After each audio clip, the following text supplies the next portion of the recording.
What's going on, everybody? My name is Nick, and welcome to another episode of Short Circuit Sports, the channel that brings you weekly, lightning-fast coverage of the sports world from a fan's perspective.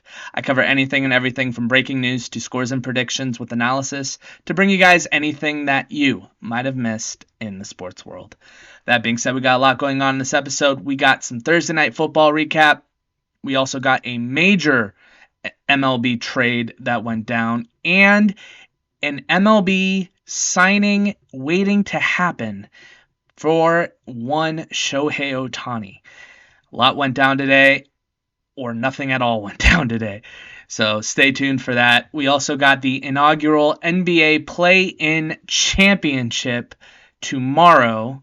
So wait for those details. And we also got my top 5 picks to watch and look out for the NFL for Week 14. So we got a busy episode today. For those of you that are watching that are not subscribed, please subscribe, like this episode, turn on your notifications, the whole thing. It would really help me out, and I really think that you would enjoy the show, and I would like to talk to more of you guys. So with that being said, stay plugged in, stay charged up, and let's get into it.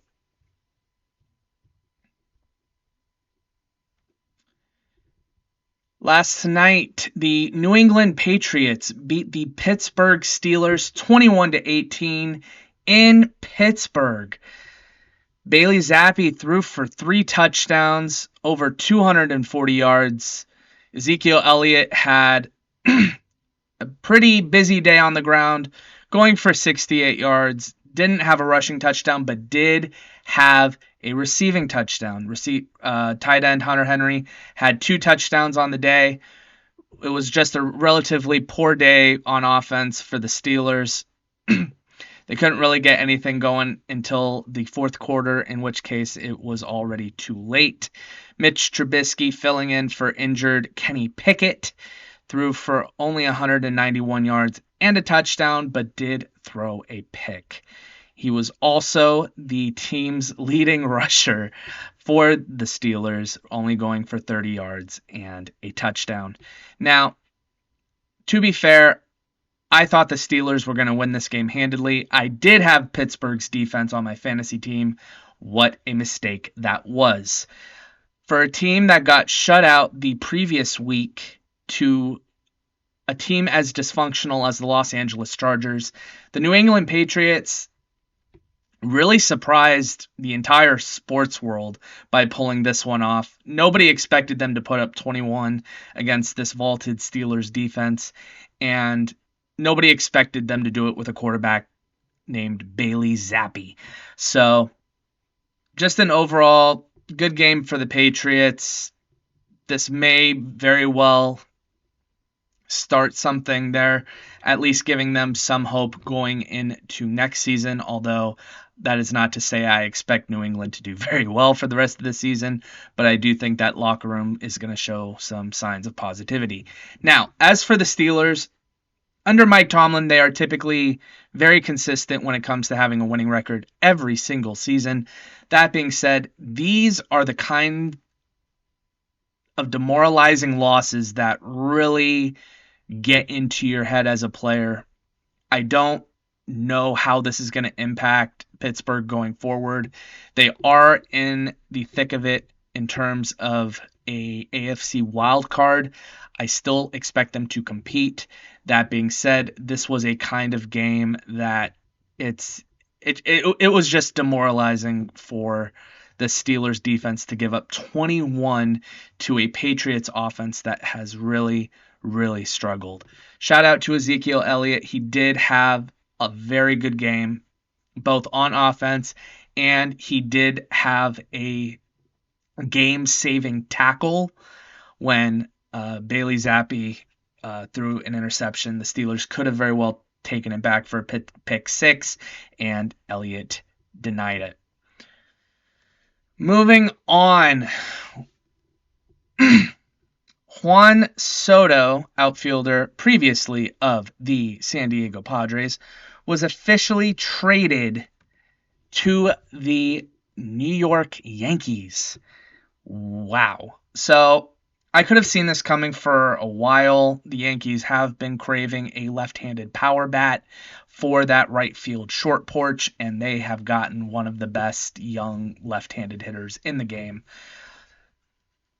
For this trade, they also acquired Trent Grisham, while also having to give up right-handed pitcher Michael King, a couple of top prospects, Johnny Brito, and a veteran catcher who was also one of the leaders in the Yankee clubhouse, Kyle Higashioka. I am very sorry if I mispronounced that. So, my quick thoughts on this trade. The Yankees obviously get two serviceable outfielders, really. I feel like Trent Grisham won't be an everyday starter. I do expect him to be a serviceable role off the bench. That being said, that outfield, when healthy, this is the Yankees we're talking about, of Giancarlo Stanton, Aaron Judge, and now Juan Soto.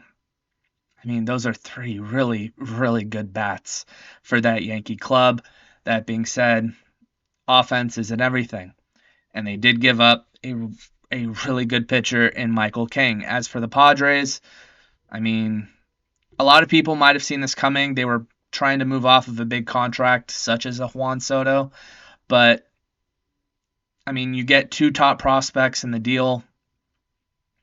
But, I mean, if you're a Padres fan, I mean, you had a chance with Manny Machado, Fernando Tatis, and Juan Soto to really try and build a really good nucleus on that Padres team, and they just couldn't do it. So Juan Soto is now officially a New York Yankee, and that American League East just got a little bit more competitive. Now, for those of you that watch this episode from a week-to-week basis, you may realize that this slide was in last week's episode. It is in this week's episode because there was some news today that in regards to one, Shohei Ohtani, that he was traveling to Toronto today. Now, this comes after reports that Shohei Ohtani could very well sign a mega deal with a team as soon as today. And this morning, MLB Network reported that he got on a private jet to Toronto. And then just recently, a couple hours ago, it was revealed that he was not, in fact, on a plane to Toronto. He was, in fact, still at his home in Los Angeles. So everybody's going crazy for any kind of news about Shohei Ohtani. It's at a fever pitch right now. Everybody's asking that question, where is Shohei going to go? The Toronto Blue Jays have come on as of late as a major contender in the Shohei Ohtani sweepstakes. Obviously, you've got the Dodgers. The Angels are if he wants to stay loyal, but a lot of people feel like he is going to leave the Angels. They have just been too dysfunctional over the course of these last couple of years. They have not even made the playoffs with Ohtani on the roster. The Cubs are still in the mix, as are the Giants, but really, it's between, in my opinion, it's between the Blue Jays and the Dodgers, and who is willing to give up that $500 to $600 million deal to get the two-way superstar. Now, like I mentioned, Toronto has been making a heavy push for him, but I mean, it was one of the Dodgers affiliated doctors that provided the surgery for Shohei Ohtani's his right arm when he just got off-season surgery. So the Dodgers do have an advantage there as having a really good medical staff, but Toronto is a really good up-and-coming young team. They've got Vladdy Jr., they've got Bo Bichette. I mean, they've got a bunch of really good guys. Matt Chapman on that team. So Toronto is aiming to compete in that American League East, and as I mentioned before, with Juan Soto going to the Yankees, that is going to be a very competitive American League East. So Toronto has major reason to go after a player as high a caliber as Shohei Ohtani. Moving on to the NBA play-in Tournament. The inaugural championship between the Indiana Pacers and Los Angeles Lakers will be played tomorrow in Las Vegas. My quick thoughts on this one. I mean, the Pacers have really come out of nowhere. They're a really young team, but the prize money for this one is $500,000 each for every player that's playing. And I believe I heard a report that a lot of the Indiana Pacers players are incredibly underpaid. Not to the fault of the organization, just what they were. That's just what their contract was. But $500,000 is a lot of money. And to a team as young as the Indiana Pacers, I mean, look, I'm going to be honest with you guys. I wasn't a major fan of the announcement of the play-in tournament. I still kind of am against it. I feel like it kind of ruins the momentum of the season. But, I mean, to these players, $500,000 is a lot of money. And to a young, really scrappy team like Indiana, or to really any team, like even the Lakers are really interested in this prize. I mean, money isn't everything, but $500,000 to the average NBA player is a ton of money that could really help their families, their communities. So this means a lot to both teams. So I expect both teams to play really hard for this. My prediction for this game, I mean, the Lakers have been playing really well. They played incredible against the Phoenix Suns. I mean, LeBron James has been shooting three-pointers like he's Steph Curry as of recently. If he continues to do that, I mean, the Lakers are incredibly scary. But, I mean, with the Indiana Pacers, they've got the next up-and-coming superstar in Tyrese Halliburton. So, I mean, I feel like this game could go either way. I feel like both teams are going to play incredibly hard. They're incredibly into this prize. I feel like the Lakers have the experience. They have LeBron and AD. But if Tyrese goes off, I mean, there's no telling how this is going to go. So I feel like it's going to be a good game tomorrow. So, I mean, let me know down in the comments if you guys are going to tune into this game and who do you guys think is going to win. And finally, we've got my Week 14 Knicks picks, where I give you my 5 games to watch and look out for this weekend slate. Last week I went 4-1 and I almost went a perfect 5-0, and it was the Green Bay Packers beating the Kansas City Chiefs that completely disrupted that undefeated streak. I was incredibly heartbroken. I really thought that I had that in the bag, but you know what? Kudos to the Green Bay Packers for holding it down at home in Green Bay. So, I mean, it is what it is. Now, starting at my number 5 game, I've got the Denver Broncos going into Los Angeles and beating the Chargers.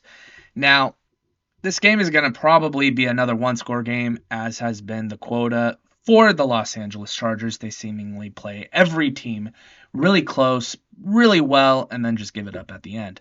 So that's what we've been coming to expect of Brandon Staley and that coaching staff for the Chargers. And I mean, Russell Wilson has been playing really, really well, and this Broncos offense could make some noise down the road in hopes of an AFC wildcard berth. Now, the Chargers are not technically out of it. If they win out, I believe there's only 4 or 5 games left in the season. No, there's 4 games left in the season, I believe. So they have a chance at potentially making the playoffs. I believe it's down to 10% chance to make the playoffs. But, I mean, the Chargers could very well be the more desperate team here. That being said, will both sides of the ball show out against this divisional opponent at home? I mean, I've been a major proponent of the Chargers all year as being a team that has been way too talented to be this low in the standings and this underperforming. But, I mean, the Broncos have been one of the hotter teams in the NFL as of recently, so I'm going to give Denver the edge here. Moving on to my number 4 game. Got the San Francisco 49ers beating the Seattle Seahawks in San Francisco by 10. Now, for those of you that did not watch the game, the San Francisco 49ers absolutely throttled the Philadelphia Eagles in Philadelphia in a rematch of the NFC Championship game from last year, and the Niners completely dismantled them. And earlier in the season, not earlier in the season, a couple of games ago, the San Francisco 49ers beat the Seattle Seahawks in Seattle, and it wasn't really close. I feel like the Niners are going to really have the edge here against that NFC West opponent, and I feel like the Niners have got this relatively in the bag. They have got all of the momentum working for them right now. Moving on to my number 3 game. This is where things get interesting. I've got the Jacksonville Jaguars beating the Cleveland Browns in Cleveland. And what's interesting about this game is we do not know if Jaguars quarterback Trevor Lawrence is going to be healthy for this game. I believe he is questionable for this game. And if he plays, I've got the Jaguars really handling the Cleveland Browns. But, if CJ Beathard is the quarterback for the Jaguars when they go into Cleveland, Joe Flacco played decently last week in his very first start for the Cleveland Browns. It wasn't a losing effort to the Los Angeles Rams, but in Cleveland, I feel like he might be a little bit more comfortable at home.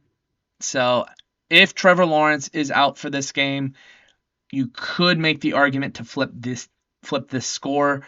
But if Trevor Lawrence is healthy, to an extent, he has a sprained ankle.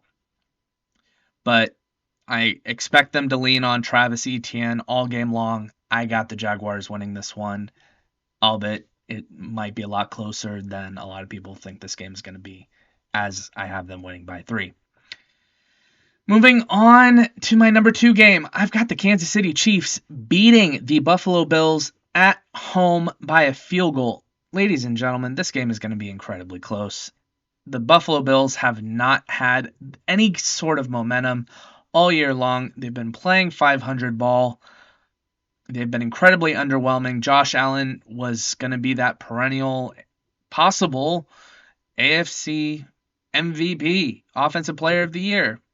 He has not played like that at all. People have been questioning if their coach needs to be fired. And yet, you look at the Kansas City Chiefs, model of consistency, no matter what anybody wants to say, Patrick Mahomes is the best quarterback in the NFL. For some reason, they just have that kind of edge over the Buffalo Bills. I have Kansas City winning this one in Kansas City by 3. And at my number 1 game, to nobody's surprise, I've got the Philadelphia Eagles redeeming themselves against the Dallas Cowboys by a field goal. Now, for those of you that did not watch the game, the Philadelphia Eagles just looked so overmatched last week against the San Francisco 49ers, and Dallas has been one of the hotter offenses in the league. That being said, the Philadelphia Eagles, if they are anything, they are resilient. And I feel like they have what it takes to redeem themselves in a possible NFC playoff matchup. I feel like since they beat the Cowboys earlier in the year in Philadelphia, this game could very well come down to the wire and whoever has the ball last, especially if Dak Prescott, quarterback for the Cowboys, plays to the standard that we have seen of him.